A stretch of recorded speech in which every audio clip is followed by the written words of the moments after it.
Hello, and thank you for tuning in and watching. Today, I'm going to be talking about how our hips don't lie and the roles our hips play in technique. So before we get started, I just wanted to introduce myself. My name is Juliet Hammer, and I am a coach who works with climbers of all levels to help them achieve their goals. My bachelor's degree is in biology. I am a certified strength and conditioning specialist, as well as a certified precision nutrition coach. As for climbing accomplishments, I've been climbing since 2005, so for 15 years. And some notable competition results, I got second place in the 2014 Collegiate Climbing Nationals and 11th place in the 2017 Open Sport Climbing Nationals. And I primarily enjoy bouldering outside, and I've bouldered up to V11 with 30 ascents, V10 and up. So looking at what we're going to be talking about today, we're going to start with defining what our hips are and why we care about our hips for climbing. Then we'll go over hip shapes, hip power, and then we're going to break down the dead point. So what are our hips? Put simply, the hip joint is where our legs attach to our torso. And if we look at a skeletal model of this, we can see that the top of the thigh bone, also known as the femur here, attaches to the pelvis in this ball and socket joint. And because our hips literally support our body, we have some really strong musculature around the hips, including the glute max, the glute med, and then all of our quad and hamstring musculature. So with the ball and socket joint, we get a very large range of motion. So we can swing our legs forward and backwards, we can move them side to side, and then we're also able to rotate and move our legs in a circular motion. And our hips play a super important role in everyday movements, including walking, running, sitting, standing, going up and down stairs. We use our hips all the time in everyday movements. So why do we care about our hips for climbing? Well, for one, our hips are mechanically our center of gravity, and in climbing, we are literally fighting gravity. So we need to make sure that we're using our hips appropriately to take as much advantage of them as possible and move as efficiently as possible. Our glutes are our biggest muscles in our body, which means that our hips can exert a ton of force. So again, being able to take advantage of that is going to make a really big difference in your climbing. And lastly, our hips are part of a very powerful kinetic chain. So using that force that our glutes can exert and exerting it quickly is going to result in a lot of power.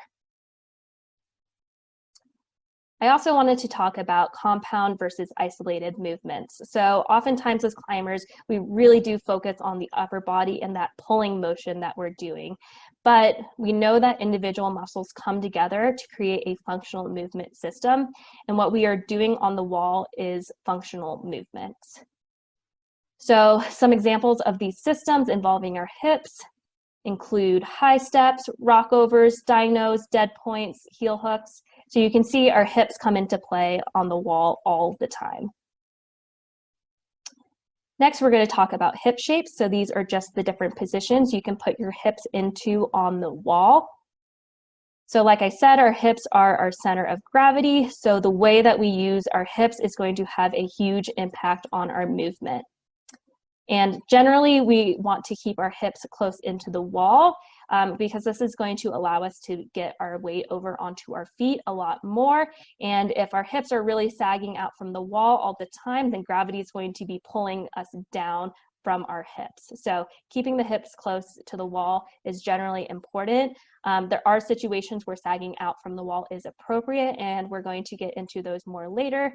But just a general rule of thumb, hips close to the wall is going to keep your momentum and your weight closer into the wall. And we can think of the shapes our hips make as a spectrum with two different ends. One being open or square hips on one side of the spectrum, and then on the other end, we have closed or turned hips. The appropriate hip shape is going to depend on the situation, and when we're thinking of the situation, we're thinking angle, of the wall. We're thinking which way the holds are facing. We're thinking about which way we're moving and how quickly we're moving, which we will get into more with hip power. So we're going to go through a drill I like to call open closed hips, and this is just a really great way to practice these different hip shapes, get familiar with these different positions, and then build your movement vocabulary so that when you do encounter these situations, you're able to move more intuitively on the wall. All right, so open closed hips. You're going to want to start on fairly vertical terrain with good holds, and this is because we want to make sure that our full focus can be on our movement. As climbs start to get more difficult, our brain only has so much capacity to focus on different things, so the harder we're trying, the less mental energy we have to focus on our movement. So it is important to just start at an easier level where you are able to focus entirely on your body positions. So the first time you climb this boulder, we're going to do it with open and square hips. And I really want you to just exaggerate these positions as much as possible. It's not going to feel natural. It's going to feel a little weird, but I really just want you to tune into how you feel in these positions. Take note of the moves where it feels really good to be square. Take note of the moves that feel a little awkward to be square. And you're going to repeat this drill twice with open hips. And then you're going to repeat the same boulder with closed or turned hips. Again, just really exaggerating these positions. And just notice how this changes the way that you climb the boulder. Again, just taking note of how it feels, how each move feels with these turned hips. And again, you're going to repeat the drill with closed hips twice. And then lastly, you're going to combine them. So really just taking all of that information you got from the first 4 repeats and climbing it a bit more naturally using square hips where appropriate, using turned hips where appropriate. And you'll repeat this drill on 2 to 3 different boulders. You're going to practice it on different angles. And like I said, we're going to stay about 3 to 4 grades before your red point level. So the next example is going to be on a 45-degree wall. So again, doing all open hips and then repeating it with all closed hips. And just notice again how the angle change affects how you feel in these different positions. So now we're going to go over some situations where you generally use closed hips. I put a star and noted that this is general because there really is no dogma to technique. So there's going to be times when you're in these situations where you do use open or square hips. It isn't black or white. It's not right or wrong. It's just better or worse. So these are just general situations where you would use closed hips. So one is moving sideways. So this is going to allow you to really move efficiently from side to side rather than staying open and matching your feet a lot. And this will really allow you to take advantage of those holds, reach further in these directional type of climbs.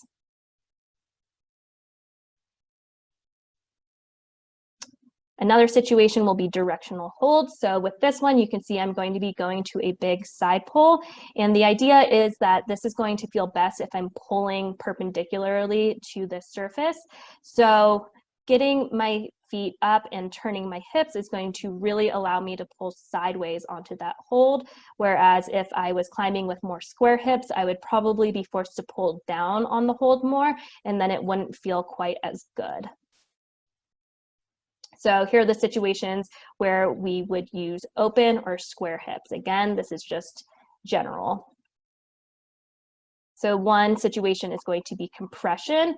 And with this, we want our hips to mimic what our arms are doing. So with our arms, we are using compression to oppose each other. And what we want to make sure is that our feet are doing the same so that when we go to move one of our hands, we still have that opposition. So for example, I'm putting my foot up onto this hold with open feet. And that really allows me to keep that opposition when I reach back up with this left hand. So again, just keeping that opposition, keeping the weight on my feet when my hands move. And then open hips are also useful for dynamic moves. So with this one, what you'll see is I'm going to get my feet up pretty high, and this open hip position is really going to allow me to get my weight over onto that right foot. And it's also useful in high step situations, as you can see there.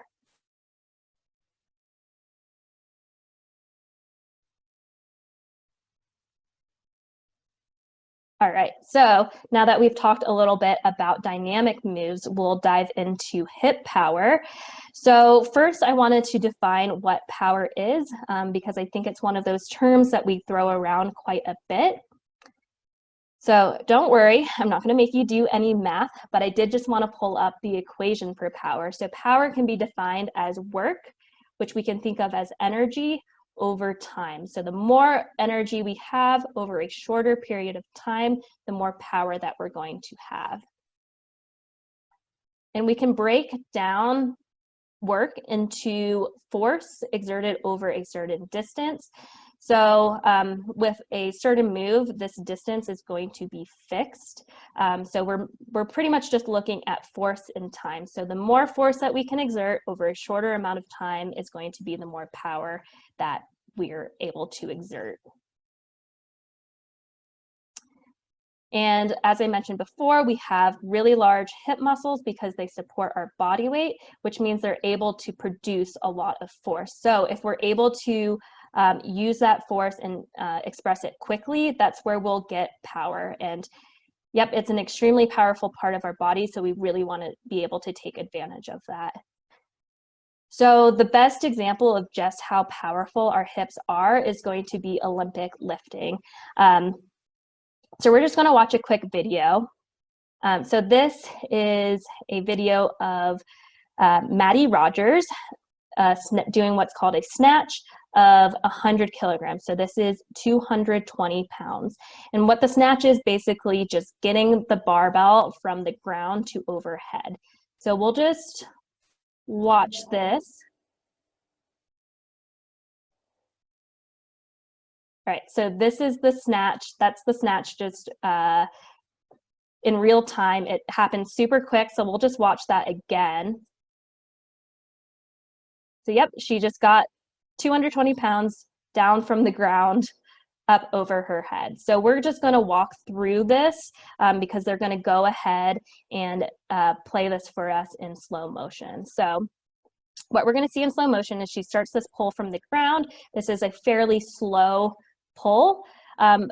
She is using her hips for this motion. This is just a deadlift. What we're going to see is once she gets to about this knee height, she's going to start extending her legs.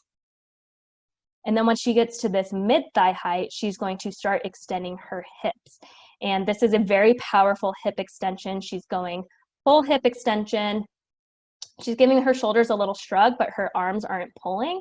And what we can see is the momentum from that hip power is having the barbell travel up. So she's not doing anything. All she has to do is move around the bar and get under it before gravity takes a hold and it starts coming back down. So she's able to get under it and then she stands it up.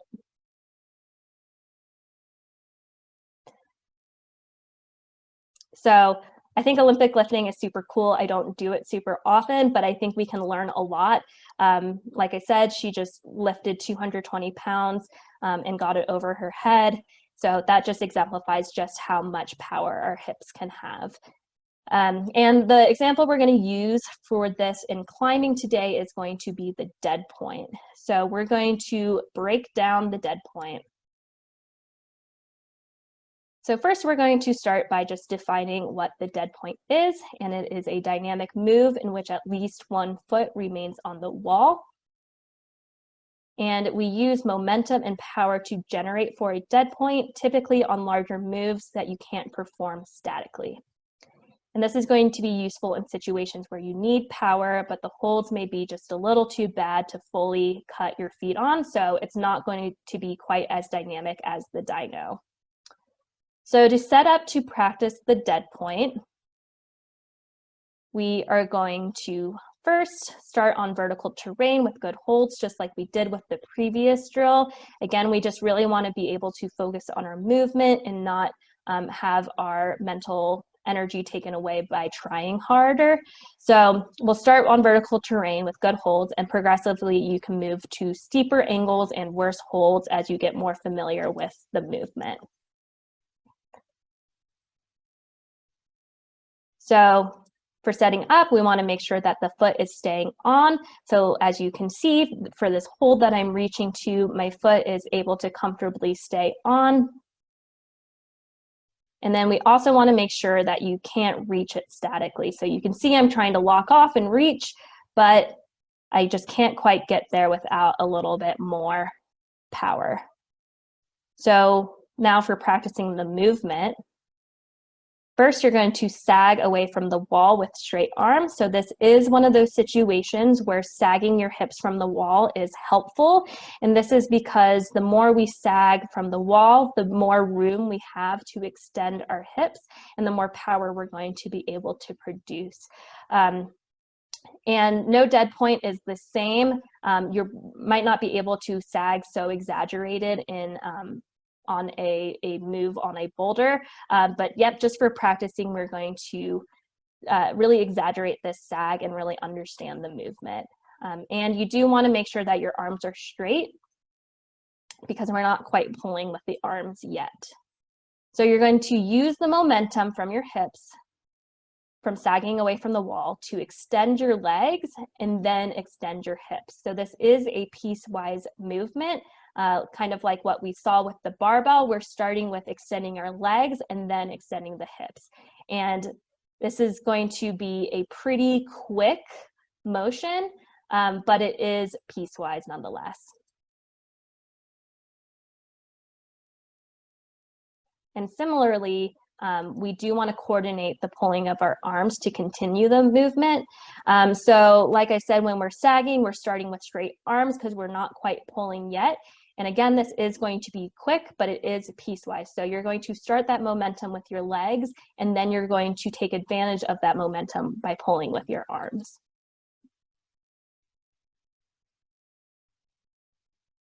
And lastly, you're going to stand tall. Standing tall means that you've extended your hips as much as you can. And then you're going to reach for the hold by taking advantage of that upward momentum, and you want to grab it before gravity is going to start pulling you back down. So again, just like what we saw with the barbell. So here's the movement from two different angles. And we'll just go ahead and watch that slowed down. So what I want you to notice with this one is my feet are slightly staggered, and I'm going to push from my left foot to get my weight onto my right foot. So I'm going to extend my legs for that, and then I'm going to extend my hips at the top of the motion there. And again, what we can see is I am extending and then pulling. Like I said, it's quick, but it is piecewise. And if we look at this from the side, one thing I want you to notice is at the top how close my hips are into the wall. So again, when we fully extend our hips, our momentum is going to be close to the wall so that when we grab the hold, our entire body is closer. And when we watch it again, I want you to notice when I grab the hold, I'm using that upward momentum and grab it before gravity starts pulling me back down. And to progress this, you can slowly start to stagger the feet a little bit more. And eventually you can work on dead points off of only one foot. So your other foot might just be smearing or might not be on quite at all. Like I said, every dead point is going to be different. So just playing around with as many different situations as you can during this practice is going to allow you to have that vocabulary when you do encounter these kinds of moves when you're on the wall.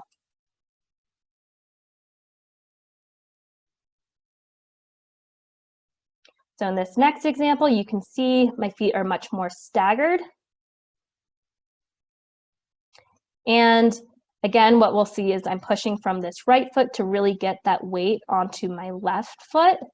So I'm sagging really far from the wall, using that momentum, and then I extend the legs and then the hips. And with this one, again, you can see I grab it before gravity takes hold. But you can also see that my hips are actually not quite fully extended at the top of this. And that's just because this foot is a little bit higher than in the previous example. So it's totally okay if you don't reach full hip extension in this situation. Again, just practice the different situations. If this hold was a little bit further, that's when I would get that full hip extension.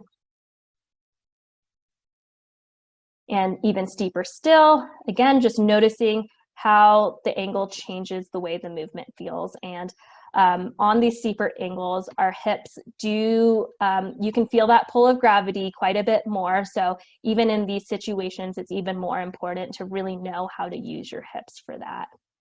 So have fun, play around. Like I said, no two dead points are the same. So you really just want to make sure that you practice as many situations as possible. And with that, I'm going to leave you with one of my favorite sayings, which is snappy hips are happy hips. So just like we were talking about with power previously, the quicker that you can extend your hips and with as much force as possible, the more power you're going to be able to exert.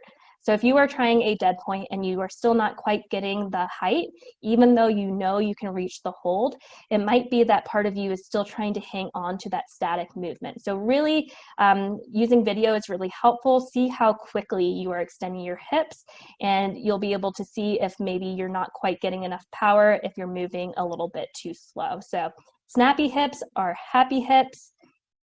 And I really hope you enjoyed that presentation. I hope it was helpful. If you do have any questions, please feel free to message me on Instagram or via email. So thank you again for watching, and I hope you enjoyed that.